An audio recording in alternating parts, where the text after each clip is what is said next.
Enough about us. Yeah, let's talk about David Fincher and Gone Girl. I saw it like Thursday night before it came out. Okay. I really liked the movie. Mm-hmm. I enjoyed it for what it was. But Mm-hmm. as I told you when we first had this conversation, and let's just spoil the shit out of it. The tonal shift. Let's spoil Gone Girl right now. Yeah, at this you don't point, want to. yeah, spoiler alert. If you haven't seen the movie yet, I'm sorry. Yeah. All right, that kind of was like the red herring. I don't know. Is it red? I don't even know if that's right term. Going into it, because like the fact that it was so touchy about spoilers, it's like, wow, what's gonna happen in this movie? Right. That's gonna be, and so I was kind of expecting something crazy, but I still did not expect Amy Dune, Nick's wife, Yeah. to not actually be missing at all, but to have planned this whole entire thing Yeah. to make it so that Nick could possibly be Framed for killing his wife. for murder. Yeah, and I wasn't expecting that. It was definitely like, oh wow, this is quite the twist, indeed. Mm. The movie, for me, when that twist happens, when you find out what's really happening, the tone, I mean, the beginning of the movie starts as a police procedural, but all of a sudden there's this shift right when you find out what's really happening. And it becomes this really, like, pulpy, sexy, it earns its R rating thriller. Sure. And it turns to this completely different kind of movie. Yeah. And for me, it was a very jarring experience. I've been meaning to see it a second time, but Right. because I want to see how it feels again. Watching it for the first time, it did kind of throw me off, and for the rest of the movie, I was trying to emotionally try and get back into what's going on, and I was able to get into it because I feel like Tyler Perry's character was kind of like the voice of like reason at that point. When he plays Hallelujah. Tanner Tyler Hallelujah. Hallelujah. Tanner Bolt, right? One of the greatest names Tanner in Bolt. recent Hollywood years. Perfect name for And the big Hollywood lawyer. Yeah, and like and the way it's astounding. That's a good word to describe it. The tonal shift, yeah, it is jarring, like you said. I loved the tone going into it, the way the movie builds, and then it pulls the rug from under you, and it's this intentional thing that Fincher does, and it was jarring to me also, but it didn't take me out of the movie as much as it took you out of the movie.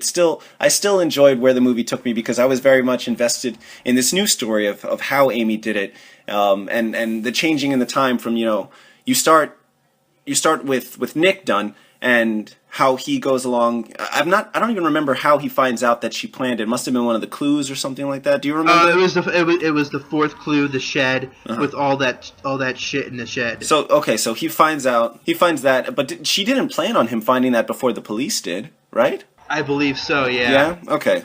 So she really wanted to add insult to injury, I guess. She just really wanted to get this guy, but yeah. You're in this time, going day by day as Nick is being scrutinized by the media, and the movie says a lot about the times that we live in, about how you've got your Nancy Grace characters and these people whose job it is to talk about shit that they really have no idea or don't know what the hell they're talking about. They're talking about people's lives for ratings and just to get to keep people watching, and they say the most outrageous things based on a photograph. Or right. Something that's on social media, things that you can easily take out of context. So I think it says a lot. It says a lot about that the time excellently that we live portrayed. In. Yeah, that was fantastic. Him smiling Mm-hmm. I love that. I love the way that whole thing unfolded. Yeah. You knew that when he smiled at her for that photo, that You're was like, not a good no, move for man, him. No. What are you doing? What are you doing? But yeah. But he's just a very human character. Doing? He doesn't know what the hell he's doing. And it's obvious. And then you've got these people who know very well what they're doing. They're very set in their role of, you've got the Tyler Perry character, the characters that play like the Nancy Grace knockoff. Like she knows exactly what she's doing. She's comfortable in this world. Nick is uncomfortable in this world, and you're there with him, the whole way. And then it goes back in time to Amy, back to the beginning of the story, day one, her escape, and then it's about her, and you start to. In the beginning, you start to sympathize with her a little bit because you see things like that one part where he pushes her after they get into a fight. It really makes him look like an asshole. Like he doesn't care about the marriage. He's just a shitty husband. He's cheating on her. I don't know if you know that at that point, but he's cheating on her. He pushes her down. She hits her back on the banister, and I remember thinking like, "Oh no, like poor Amy." And then it goes back, and you kind of feel like you feel for her because she's not as weak as you thought she was. And then you realize that she's kind of crazy. She's putting a marking on her calendar: kill self, month after month. And then you realize that she is just nuts. And then it goes back to like by the end of the movie, the character that you used to sympathize for, now you're kind of terrified of. And now I'm worried about Nick because who knows what this woman's going to do. And he's trapped with her now in the same house, and the police are not going to help him anymore. And that's what I see. I like the ending. Yeah. Even though ultimately, and this is probably the best way to describe my feelings on the movie, I feel it's two great halves of a movie that add up to a pretty good whole. That's how I feel about it, because I just feel like it's not those two halves when it goes from the police procedural to the pulpy, twisty thriller. I don't feel they quite mesh. I don't feel that those tones mesh. It's jarring. It's astounding. Whatever. Some people could take something away from that and enjoy that. For me, I don't like having to think about the construction of the movie. Especially when it's halfway through. Yeah, while you're watching it. Yeah. A movie that's like it sucks you in and then it deliberately pulls you out and then tries to suck you back in again. That's a very tough thing to do. The fact that Fincher was able to do that movie as much justice as he did is amazing. Yeah. But I just feel like the movie ultimately doesn't really aspire to be anything more than this crazy thriller, you know what I mean?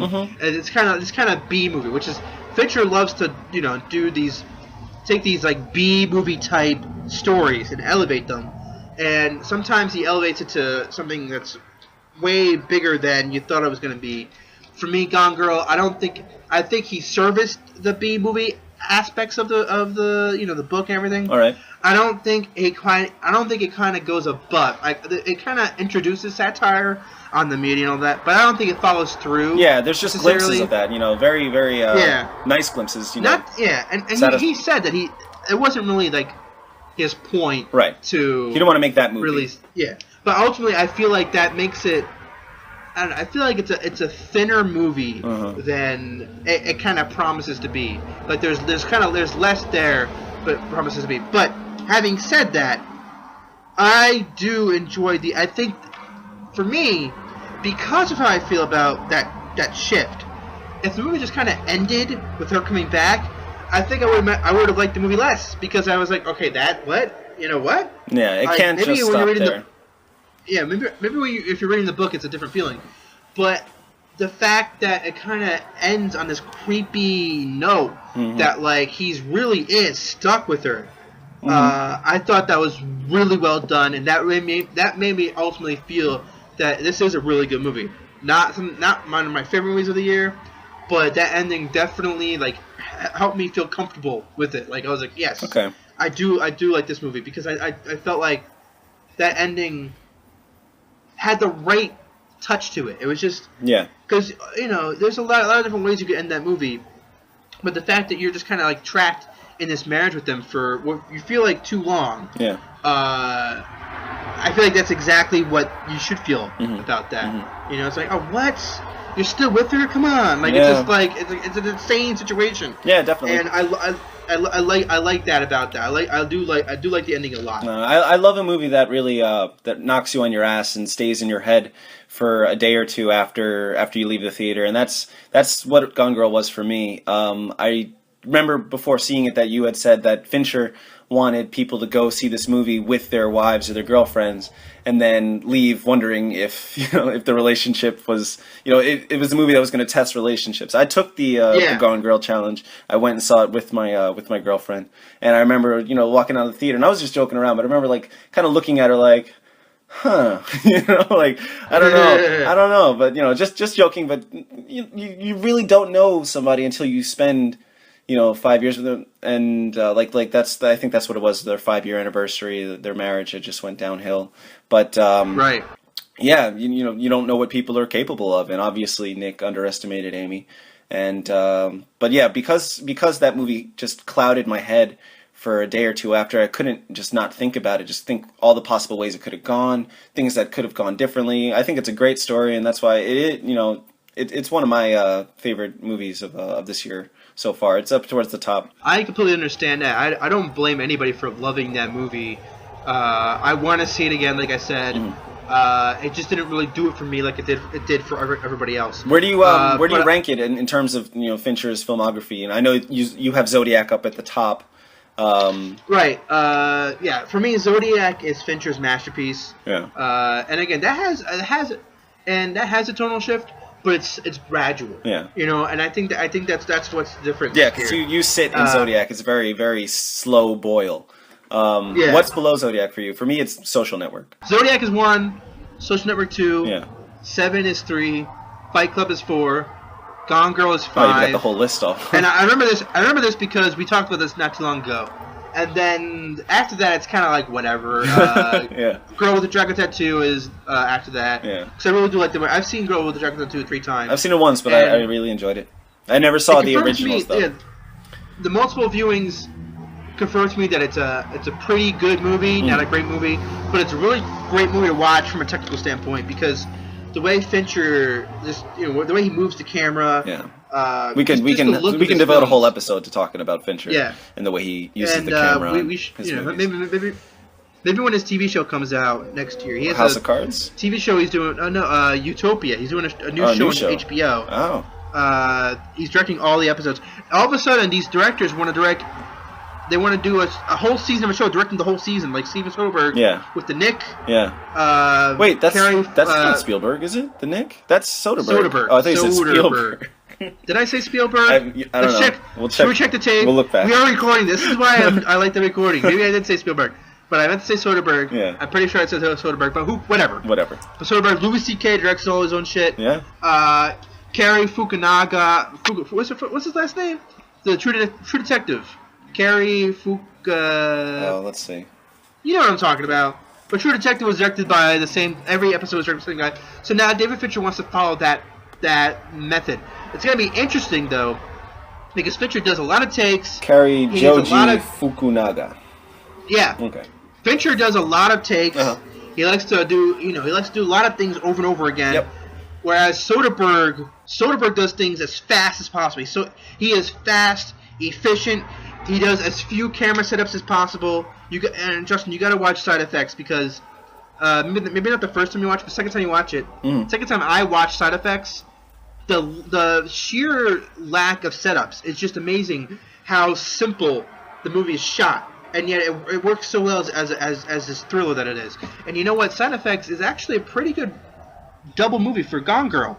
Because it kind of has a lot of the same elements to it. You gotta watch Side Effects, Justin. I'll check that out soon. And the rest of you, everybody else. Yeah, but, Soderbergh is definitely a filmmaker that I want to get a little more into after reading about him in Rebels on the Backlot. I went back and I've seen Sex, Lies, and Videotape. Other than that, I've seen Traffic. Recently, I watched Behind the Candelabra. That was the HBO Michael Douglas about Liberace. But other than that, not too much. I want to go back and watch, Schizopolis. Have you seen Out of Sight? No. Out of Sight with George Clooney? George Clooney. No.